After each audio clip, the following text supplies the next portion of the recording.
nós iremos começar a gravar aqui. Pronto, pessoal, nós iremos começar hoje com o sistema neurológico, tá? O sistema neurológico, nós iremos estudar um pouquinho aí do sistema nervoso, tá? E é o último conteúdo que nós iremos trabalhar para a nossa AV1. Próxima semana, nossa aula será assíncrona, tá? Será dia 29, um dia antes aí da AV1. Então, ela será assíncrona, onde nós iremos estudar iniciar o sistema cardiovascular, tá? Será assíncrona. Quando for dia 6, nós estaremos na semana de AV1, né, que é de 30 a 8, de 30/9 a 8/10. Então, no dia 6, no dia da nossa aula, eu estarei disponível para vocês com relação à avaliação pelo WhatsApp, tá certo? Mas, independente do nosso horário, qualquer horário eu estarei à disposição de vocês, tá certo? Nos outros horários, vocês esperam um pouquinho, mas no horário da nossa aula, eu estarei disponível para vocês, assim que vocês perguntarem, tá? Então, vamos iniciar aí o sistema neurológico. Nós sabemos que o sistema neurológico é formado pelo sistema nervoso central, sistema nervoso periférico, a questão das funções do sistema nervoso é a questão da regulação da homeostase, né? Ele vai regular o nosso corpo com relação à temperatura, os equilíbrios dos líquidos, né? Os equilíbrios hidroeletrolíticos. É a função também do sistema nervoso, a questão do funcionamento de determinados órgãos, né, como o digestório, o excretor, entre outros aí, e também, né, é de regular a questão das nossas reações ao estresse, tá? Essas são 3 funções aí, tá, do nosso sistema nervoso, que são as que mais acometem aí, né, o funcionamento do nosso idoso, ok? Então, a princípio, nós temos que saber uma coisa, né, que o senso comum, ele fala na questão, né, do funcionamento mental do idoso, ele fazer parte do processo normal de envelhecimento. Na realidade, ele não faz. O comprometimento do funcionamento mental, ele só ocorre dentro de alguma patologia, tá? Então, é uma das mudanças que nós observamos com relação ao nosso idoso, tá certo? Vamos acompanhar aí as mudanças. No idoso, ocorre uma perda regular de neurônios e medula espinhal, o que vai resultar numa perda do funcionamento sensorial, mas não vai resultar no comprometimento mental. Isso por quê? Porque durante a vida adulta, nós acumulamos muitos neurônios. Então, eles estão sempre em formação, tá? Quando na idade adulta, né, ou quando na idade idoso, tá? Dentro do processo normal de envelhecimento, o idoso, ele tende a perder alguns neurônios, tá? Mas devido a ele ter tido tanto na idade adulta, quando for na idade, né, idosa, com relação à sua mente, essa diminuição dos neurônios, ela não vai ser comprometida, ok? Aí vocês podem questionar, e por que é que o idoso ele vai apresentar problemas de memória, problemas de esquecimento, problemas com relação ao equilíbrio do andar. Ele vai apresentar devido à patologia, tá? Não ao processo normal do envelhecimento, apesar da diminuição dos neurônios. Deu para entender isso aí? Em compensação, essa perda dos neurônios, ela vai apresentar uma perda da função sensorial, ou seja, vai resultar no comprometimento da audição, visão, olfato, regulação da temperatura e sensação de dor. Ou seja, essa perda dos neurônios, ela não vai apresentar nada no funcionamento mental, porém, ela vai apresentar nível de corpo, né, através da diminuição do funcionamento sensorial, que vai comprometer essas partes aí, o nosso sistema sensitivo, tá? A nossa parte sensitiva. E como nós vimos que as funções, uma das funções do sistema nervoso é a regulação da temperatura e da dor, essa regulação, ela vai ser diminuída, tá? Além dessa questão da diminuição da função sensorial com relação ao comprometimento da regulação da dor, né? Outra coisa que vem a agravar essa questão da temperatura no idoso, como nós já vimos, é a diminuição do tecido adiposo, né? Lá no tecido subcutâneo do sistema tegumentar, ok? Qual a outra mudança que ocorre com relação ao idoso? A diminuição generalizada do número de fibras de condução nervosa, tá? Essa diminuição das fibras de condução nervosa, ela vai resultar em reflexos mais lentos e reação mais retardada a estímulos. Essa diminuição das fibras, ela vai ser ocasionada justamente, né, pela diminuição dessa função sensorial, o que vai fazer com que o idoso, tá, ele, por exemplo, na hora de uma queda, ele não tenha o reflexo na questão de se proteger, tá? Estou dando aqui o carregador, viu, pessoal? Na questão de se proteger, tá certo? Então, esse reflexo para o nosso idoso, ele é, sim, diminuído. Peraí, só um momentinho.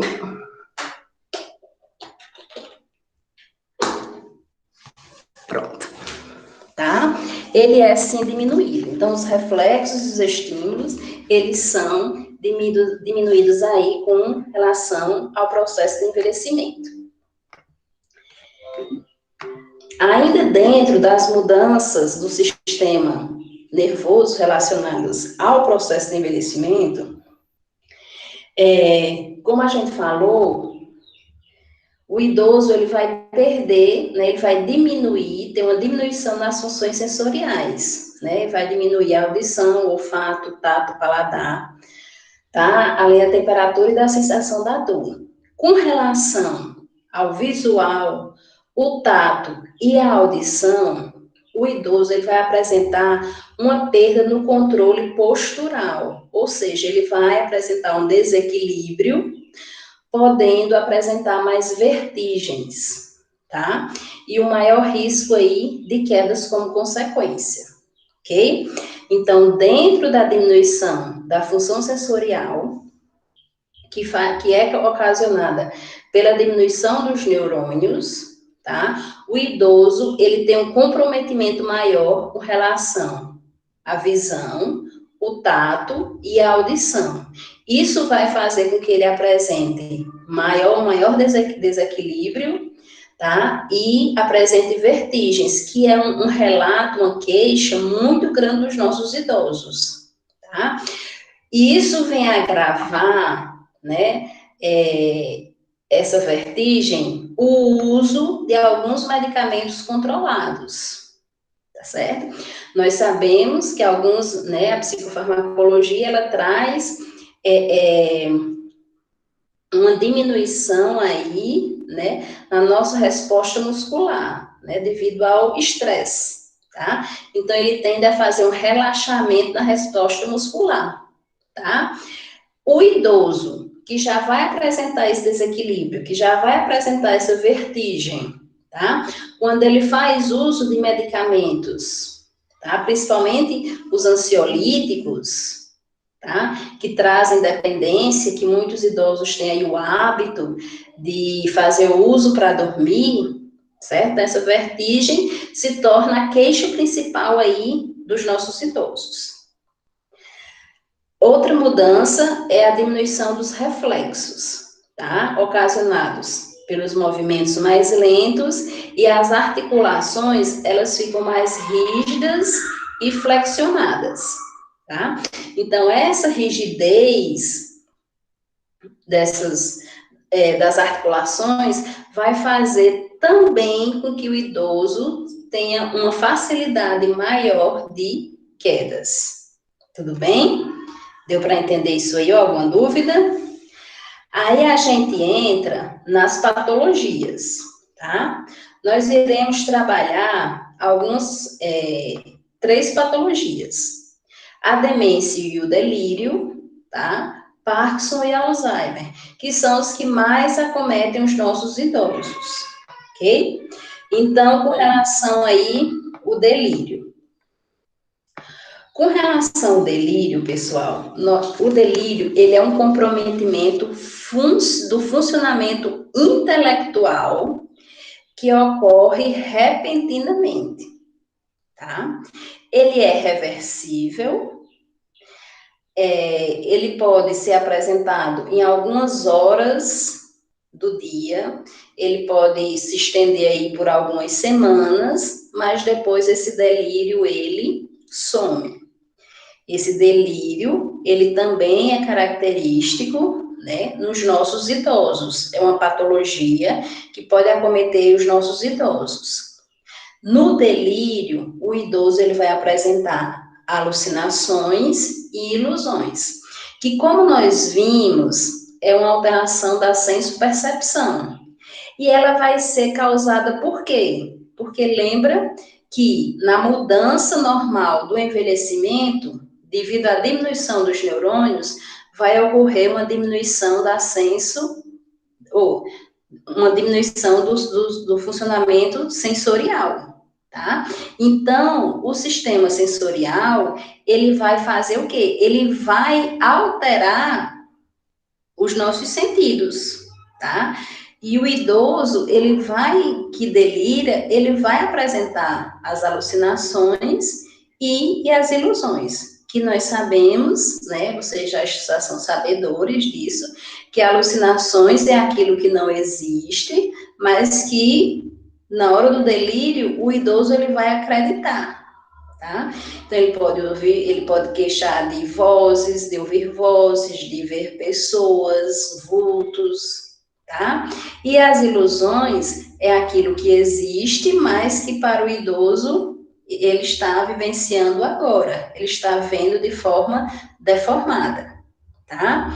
E esses delírios, eles podem ser resultantes de estresse e de intoxicação por drogas, né? Como nós vimos, a própria questão aí dos ansiolíticos, que muitos idosos fazem uso aí, muitas vezes sem prescrição, né? A questão da automedicação pode vir a ocasionar aí esses delírios, tá certo? Então, o delírio é um comprometimento do funcionamento intelectual, ok? E é reversível. Já a demência, pessoal, é um comprometimento do funcionamento mental ou cognitivo, caracterizado por afasia, que é um distúrbio da linguagem, apraxia, que é um comprometimento de atos intencionais. Que atos intencionais são esses? São movimentos que o idoso fazia e hoje ele não consegue mais fazer, tá? Porque isso porque ocorreu um comprometimento da sua memória. Ele muitas vezes não sabe mais fazer, tá? E a agnosia é um comprometimento em reconhecer objetos e pessoas, tá? Porque é que a demência, ela é característica, ela é uma das alterações que ocorre no Alzheimer, justamente porque ela traz a diminuição dessa agnosia, tá? Que é a dificuldade de reconhecer objetos e pessoas, que é o que a gente vai ver quando formos ver Alzheimer, certo? A demência ocorre a apresentação, um declínio progressivo da memória, tá? Na demência, nós iremos ter, né, iremos observar no idoso uma amnésia retrógrada e uma amnésia anterógrada, tá? O que seria aí a amnésia retrógrada? É quando ele não lembra das coisas que já vivenciou, né? Ele esquece o que foi aprendido, tá? E ele pode apresentar uma amnésia anterógrada, que é quando ele tem dificuldade de aprender assuntos novos, de armazenar novas informações na sua memória. Ou ele pode apresentar os dois, amnésia retrógrada e amnésia anterógrada, tá? Então, os pontos, né, diferenciais aí do delírio e da amnésia é que o delírio é um comprometimento intelectual e pode ser reversível, tá? E vai ter a presença de alucinações e ilusões. Já a demência é o comprometimento mental e cognitivo, que é caracterizado por quê? Por afasia, apraxia e agnosia. Além disso, ele é irreversível, tá? E o idoso, ele vai apresentar amnésia retrógrada, onde ele vai esquecer o que ele já aprendeu, e vai apresentar amnésia anterógrada, onde ele não vai mais armazenar novas informações, né? É por isso que a gente, né, fala para o idoso, isso é patológico, tá? Que é irreversível. É por isso que a gente fala para o idoso, amanhã você vai fazer um exame, né? Por isso não se alimenta. É quando a gente chega lá de manhã cedo, o idoso está tomando café, tá? Porque ele não consegue mais, né, armazenar o novo, as novas informações, ok? E isso está dentro do processo demencial. E daí eu trouxe uns quadros para vocês que vai apresentar algumas diferenças básicas entre delírio e demência, tá? O delírio, o início, ele é agudo, a demência é insidiosa, tá? Até pelo processo, né, do delírio, ele ser reversível, então ele pode apresentar-se de tempos em tempos, já a demência, ela vai ser progressiva, ok? O curso do delírio, ele é flutuante, né? Ele vai oscilar em horas, em semanas, e o da demência, o curso é estável. Ele vai apresentar essa demência durante todo o dia. A duração, horas e semanas, da demência, meses e anos. A vigília no delírio é anormalmente alta ou baixa, e na demência, em geral, é normal. Então, o que seria essa vigília? Seria a atenção no todo, tá? No delírio, muitas vezes, o idoso, ele pode não ter noção do que está acontecendo no ambiente, tá? Já o da demência, ele pode ter normalmente.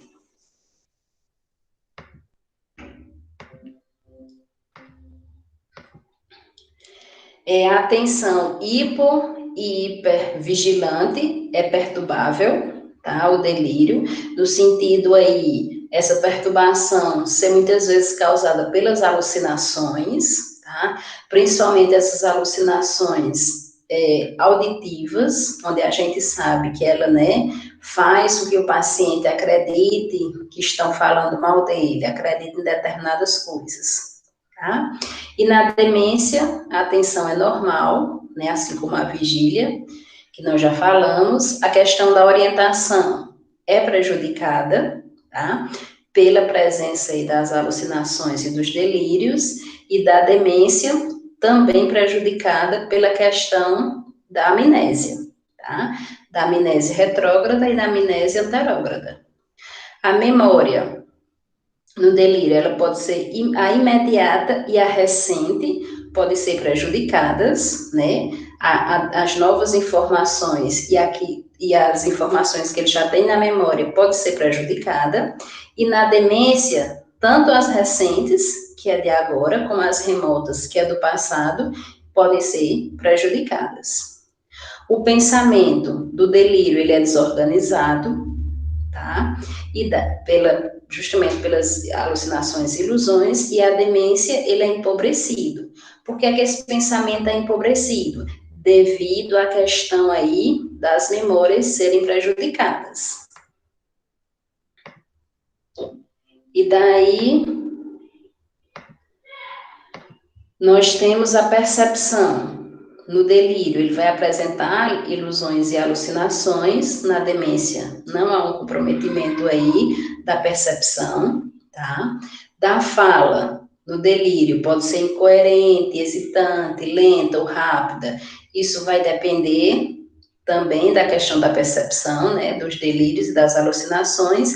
E na demência, a fala, ela há uma dificuldade em encontrar palavras devido que à afasia, né, que é um distúrbio da linguagem, e é uma das características aí da demência. O ciclo sono-vigília, no delírio ele é sempre perturbado, e na demência ele pode ser fragmentado, tá? O fragmentado aí é pela questão das memórias serem prejudicadas. E a questão da doença física ou toxicidade por medicamentos, tá? No delírio, um ou ambos são frequentes, tá? Pode apresentar problemas físicos, e também a questão da ingestão de medicamentos, ok? E no idoso, e na demência, a doença física, a toxicidade frequentemente são ausentes. Não há relacionamento entre a demência e essa questão aí de alguma doença física que ele apresente. Ok, pessoal?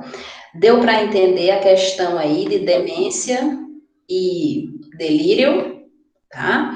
Como a avaliação da demência e do delírio aí, nós temos que participar nas atividades da vida diária, tá? Que é o AVD, sem confusão ou agitação, tá? Então, nós temos que avaliar dentro do delírio, né, a questão das alucinações, das ilusões, dentro da demência, a questão da memória. Então, nós devemos avaliar e ver a evolução dessa pessoa com relação às suas atividades, até onde ele consegue desenvolver, até onde ele não consegue devido a esse processo de delírio e de demência, tá? Ele dorme de 6 a 8 horas durante a noite, tá? Nós devemos fazer essa avaliação aí, devido à questão, né, de quem apresenta delírio e demência terem esse processo aí do sono prejudicados. E o cuidador relata o uso de sistemas de apoio e recursos comunitários. Que sistemas de apoio e recursos comunitários são esses com relação à evolução desse paciente? É ele fazer parte de grupos, tá? E também frequentar as consultas, né? Consultas psicológicas, consultas psiquiátricas, tá? Consulta com neuro também vai ajudar nesse processo aí avaliativo, ok? E daí nós vamos entrar no Alzheimer, tá? A doença de Alzheimer, que vocês podem encontrar a sigla DA, tá? É um estado crônico que resulta em perda progressiva do funcionamento neurológico. Nós vamos ver mais na frente que essa perda progressiva ela é ocasionada pela diminuição da acetilcolina, tá? A acetilcolina é um neurotransmissor onde ele vai ser responsável pelas memórias, ok? Como nós já sabemos, né, que o Alzheimer, o paciente, né, ele tem um processo aí progressivo de perda de memória, tá? Que vem junto aí a questão da demência. Então, essas perdas de memória são ocasionadas pela diminuição do neurotransmissor acetilcolina. Vamos ver mais na frente, tá? É um ataque gradual, ou seja, a doença, ela progride, tá? Gradativamente. A literatura, ela fala que o idoso, ele pode viver com Alzheimer de 8 a 10 anos. Algumas literaturas dizem que raramente eles podem viver até 20 anos com Alzheimer, ok? Isso, né, a doença do Alzheimer, ela é caracterizada pelo declínio cognitivo progressivo e demência. Esse declínio cognitivo progressivo é a questão realmente da acetilcolina, da diminuição da acetilcolina, que vai prejudicar a memória desse idoso, dessa pessoa com Alzheimer, e a demência que nós já vimos, que também vai atuar, né, na memória, onde o paciente ele vai apresentar as amnésias retrógradas e anterógradas, uma delas ou as duas, ok? E daí, pessoal, eu trouxe aqui, né, para que a gente entenda um pouquinho como é que ocorre esse processo aí, tá? O Alzheimer, ele começa com um esquecimento generalizado e ele vai progredir até a total dependência, certo? Onde esse idoso, ele não vai ter mais o conhecimento, o reconhecimento de nenhuma outra pessoa, mesmo os que convivem no ambiente familiar, ele não vai mais ter o conhecimento de objetos, de certos objetos, ou seja, a agnosia presente na demência, né, e a demência característica aí do Alzheimer, certo? E aí eu abro um parênteses aqui com relação à família, que ela precisa ser muito bem assistida, com relação a ter um parente, né, com Alzheimer, porque psicologicamente essa família, ela vai sofrer, tá? Imagine, né, a filha, né, que vai ver o pai com demência e, primeiramente, o pai vai esquecer o nome dela, tá? Depois não vai lembrar quem é ela, tá? E dependendo aí do elo de ligação, né, pai e filho aí, tá? Isso vai realmente mexer psicologicamente com essa filha, tá? Essa total dependência, ela vai desde essa questão dele não lembrar mais de ninguém até o controle dos esfíncteres, onde ele vai se tornar totalmente dependente para a questão da higiene, para a questão da alimentação, tá? Da hidratação, do andar, caso ele consiga, ok? Então, o Alzheimer, ele é considerado tardio, né? E ele é considerado precoce. Quando é que o Alzheimer ele tem um início precoce? Quando ele apresenta nas pessoas com menos de 65 anos. Quando é que ele tem um início tardio? Quando ele apresenta nas pessoas com mais de 65 anos, ok? Quanto mais cedo esse idoso, essa pessoa apresente, fica só parando, né, aí minha imagem, quanto mais cedo, né, quanto mais esse idoso apresente o Alzheimer, ele vai né, diminuir a qualidade de vida, a expectativa de vida, né? É aquilo que nós falamos. A estimativa de vida aí é de uma pessoa com Alzheimer de 8 até 10 anos. Algumas literaturas falam em casos raros em 20, tá? Mas quanto mais cedo essa pessoa tiver, menor a sua expectativa de vida, ok? O quadro clínico, tá? Ele esquece de realizar ou como realizar tarefas, né? Então, vocês vejam que esse quadro clínico, ele vai mostrar a progressão da doença, a progressão do Alzheimer, aí, desculpe só, aí no idoso, tá? Então, ele esquece de realizar ou como realizar tarefas como banho, alimentar-se, vestir-se, utilização do banheiro, etc. Então, as necessidades básicas, o paciente com Alzheimer ele já vai mostrar dependência, tá? Veja que todo esse quadro clínico ele é progressivo, tá? Dificuldade de dormir, podem trocar o dia pela noite, repetição e inadequação, o que é que acontece aí? Esquece o que já disse ou o que já fez, por isso que no início da doença ele tem a repetir várias vezes a mesma história, porque ele esqueceu o que já disse, tá? Ele não lembra do que fez, daí ele fica muitas vezes questionando o que fez, o que não fez, querendo fazer. É um cuidado que nós devemos ter com relação às medicações, tá? Eles podem tomar a mesma medicação várias vezes, porque eles esquecem que já tomaram, ok? Pode tornar o sombra do cuidador, né? A questão de onde o cuidador vai, ele vai atrás, tá? Passo a passo lá. Comprometimento na capacidade crítica e de julgamento, tá? Esse comprometimento nessa capacidade crítica vem decorrente das memórias, né? Que já não estão mais confiantes aí no paciente com Alzheimer. Culpa os outros por perda de objetos, tá?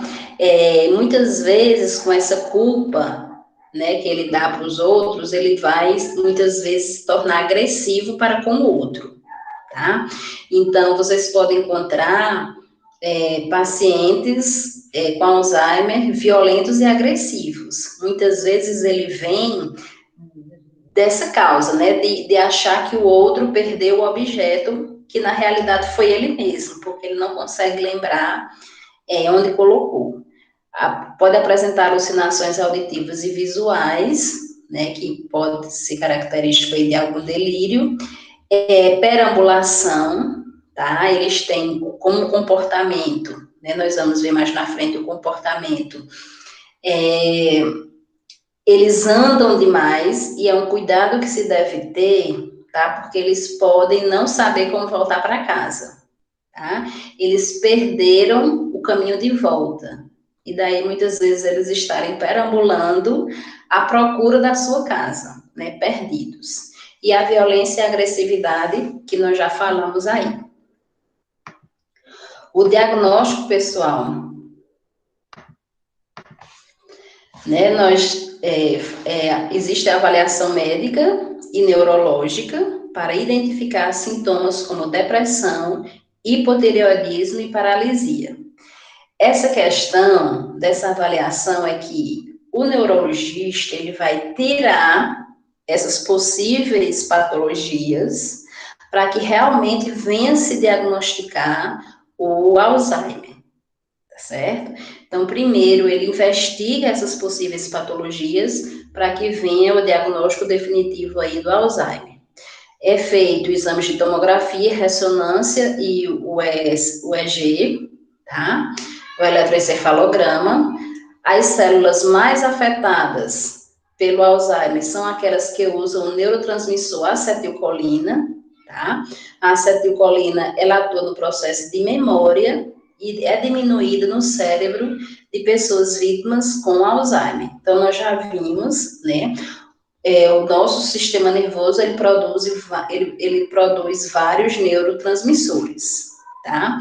Um dos neurotransmissores que são produzidos é a acetilcolina, que é responsável pela nossa memória.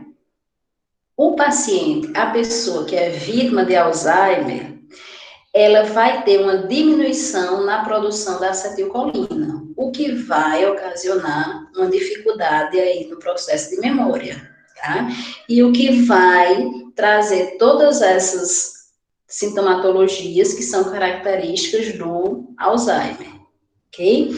Além disso, pessoal, existe na fisiologia do paciente com Alzheimer uma intensificação, tá, do que a gente chama de placas senis e rede de neurofibrila. Todo idoso, ele vai apresentar essas placas senis e rede de neurofibrila, tá? Que isso aí vai comprometer o funcionamento sensorial, que nós já vimos que é normal do processo de envelhecimento. Só que no idoso, né, com Alzheimer, essas placas senis e essas redes de neurofibrilas, elas são vistas com mais intensidade, com maior predomínio, com maior número, ok? Então, veja, todo idoso ele vai possuir as placas senis e as redes de neurofibrilas. Os idosos com Alzheimer, eles vão ter um maior número dessas placas e dessas redes, ok?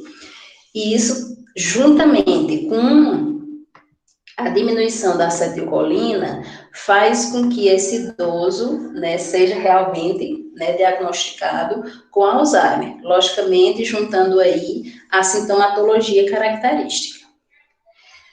Como fatores causais, né, nós temos duas possibilidades aí, tá? A questão dos fatores genéticos, que ainda é desconhecida, mas acredita-se que aquelas pessoas que têm algum parente com Alzheimer, elas têm uma probabilidade maior de apresentarem Alzheimer, certo? E também por infecção viral, né? Que são os vírus que vão atingir aí as células do cérebro, prejudicando a formação aí da acetilcolina.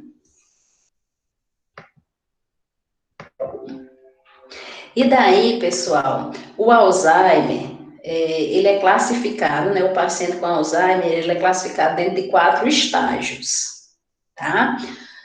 Nós temos o estágio inicial, que é a fase de esquecimento e incertezas, que é aquela fase onde ele coloca um objeto no canto, tá?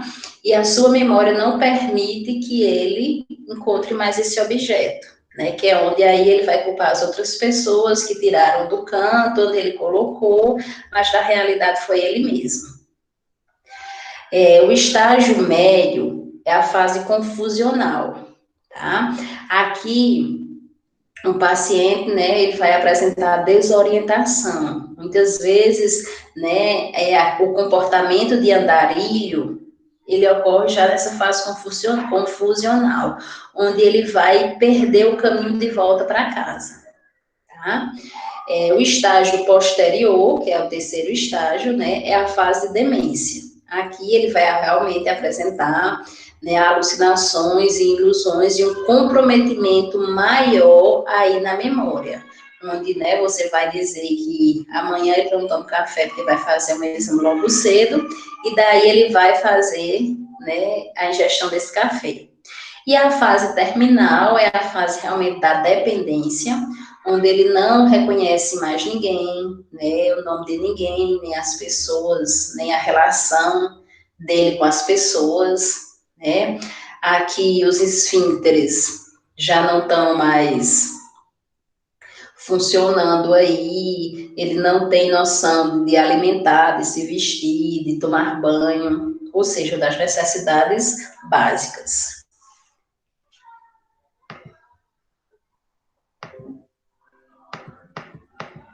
E daí nós temos o tratamento, tá? Não é um tratamento específico, tá? O cuidado visa aumentar a capacidade cognitiva e funcional que restam, tá? Daí a questão dos grupos, né, dos apoios, tá? A questão de frequentar o neuro, frequentar o psicólogo, fazer algumas terapias, tá? Fazer uso das medicações, tratar problemas criados pela progressão da doença, tá? Como a questão da deambulação, a questão da incontinência, a agitação, e dar suporte ao paciente e à família. E como nós já falamos, a família ela tende também a sofrer muito nesse processo, tá? Porque ela vai vivenciar, né, a progressão do seu familiar com relação ao Alzheimer, né? Então, eles irão vivenciar nessa questão do esquecimento, que vem junto com a agressividade e a agitação, né? A questão da deambulação, o comportamento de andarilho, né, onde eles vão sair na rua e não saberem voltar. Depois, progressivamente, tem a questão dele começar a esquecer o nome dessas pessoas, a não lembrar de tomar banho, não se alimentar.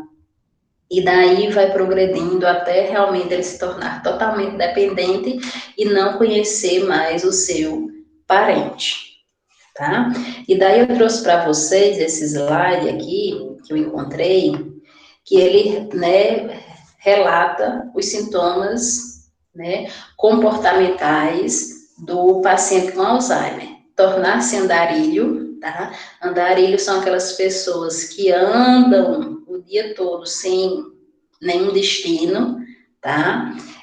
A agressividade, a recusa de cuidados, né, eles não querem ser cuidados, a paranoia, devido aí a algumas alucinações e delírios, os ferimentos, né, com esses andarilhos, eles podem se machucar, a questão da desidratação, que vai ocasionar aí, né, que pode levar aí para os ferimentos, alucinações, insônia, que nós vimos, né, que há o sono, ele pode ser prejudicado aí devido à demência, a questão que eles podem tirar a roupa, porque eles não têm noção de onde estão, então eles podem tirar a roupa aí no meio da rua, tá?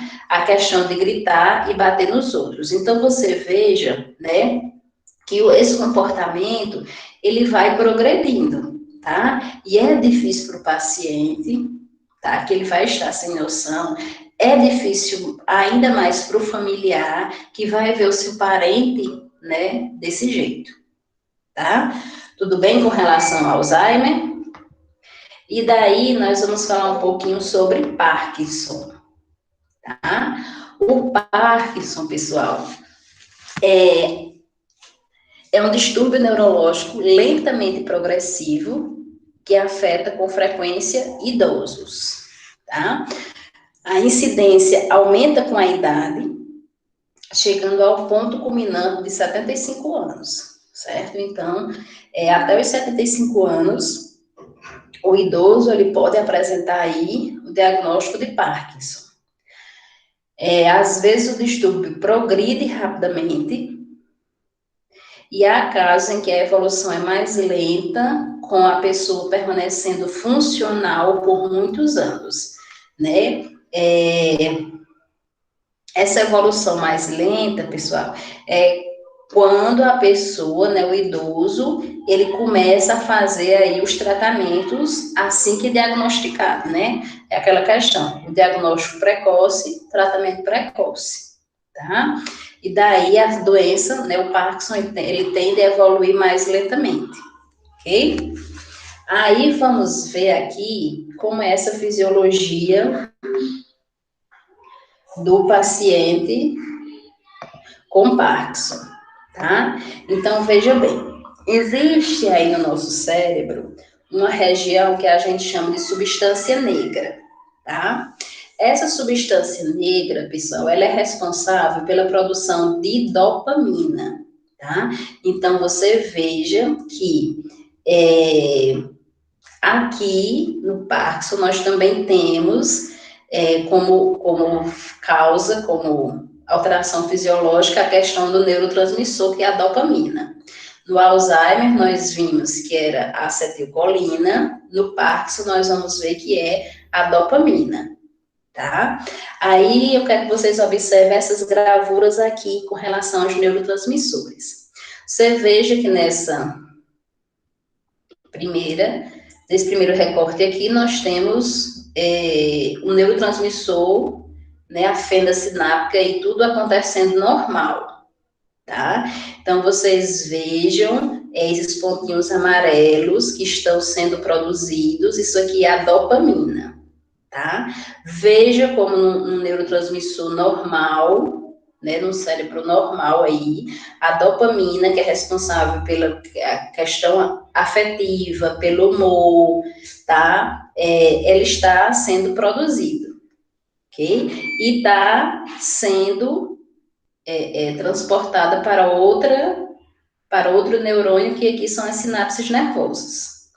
No paciente com Parkinson, você veja a diminuição da produção da dopamina, tá?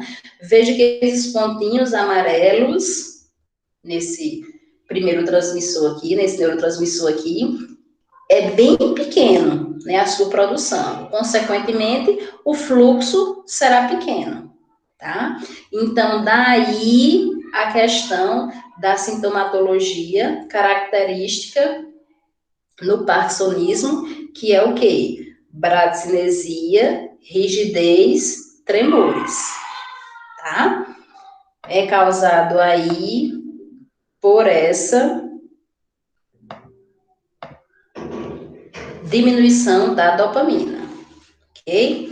Aí o quadro clínico, né, nós temos aí a bradicinesia, os tremores, tá? A perda reflexora postural, vocês observam aqui nessa gravura, né, desse idoso, a postura ela é encurvada devido à rigidez muscular, ela vai tomando essa forma, né, a rigidez nas costas aí, veja que os cotovelos e os pulsos, eles são flexionados, tá? Eles também se mantêm rígidos, os tremores nas pernas e nas mãos, tá? Esses tremores, eles apresentam também repouso, ok? A marcha, ela é curta, tá? O que vai caracterizar um aspecto meio robô do paciente em Parkinson, tá? Você observa também o quadril e joelho flexionados, a inclinação para frente, essa inclinação para frente é devido à postura encurvada, tá? E a falta de expressão facial. Ok, pessoal? Essa falta de expressão facial, ela é característica também do parkinsonismo, ok? Então, aí nós temos o quadro clínico, tá? Com relação aos tremores, eu coloquei aqui para vocês, né? Para vocês verem que como é que eu posso dizer? Eles aumentam gradativamente, tá? Começa com uma das mãos e um braço e posteriormente estende-se para a cabeça. Frequentemente progride e envolve ambas as extremidades superiores.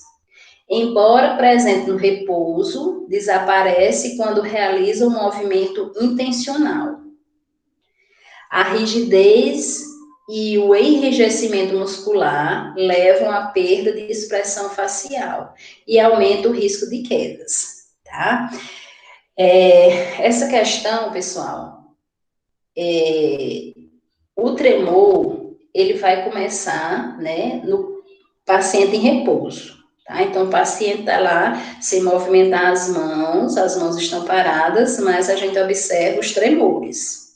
Depois, com a evolução da doença, esses tremores, eles passam também a acontecer quando o paciente ele realiza um movimento intencional. Então, a gente pode observar que, por exemplo, o paciente, quando ele vai comer, né, quando ele está fazendo esse ato, né, de pegar o garfo, a colher e levar até a boca, tá?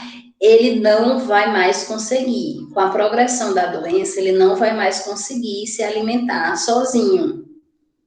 Por quê? Porque o ato dele levar, né, o garfo, a colher, a boca, não deixa, os tremores não vão permitir que a comida fique lá, tá? Então, a progressão da doença nós vemos quando esses tremores, eles vão estar presentes também nos atos intencionais. Então, esse paciente ele tem que começar a se alimentar com a ajuda de outra pessoa, ok? Porque os tremores não vão mais permitir que ele leve a comida até a boca, tá? Essa face inexpressiva, o paciente fica com a face toda sem expressão. Ele não mais sorri, tá? A questão dos olhos, né? A gente observa, né? Que muitas vezes a gente nota que uma pessoa está alegre ou triste pelos olhos, né? Na pessoa com Parkinson, ele não vai mais apresentar essa expressão, né, de alegria ou de tristeza pelos próprios olhos. Por quê? Porque o neurotransmissor da dopamina, ele foi afetado, ele está diminuído. E ele também é responsável pela essa questão da afetividade, do humor, né? Então, o nosso rosto, o rosto da pessoa com Alzheimer, ele não vai ter mais nenhuma expressão. Ok?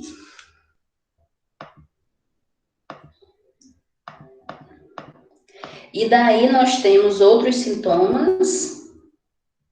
Peraí. Eita, caiu, foi?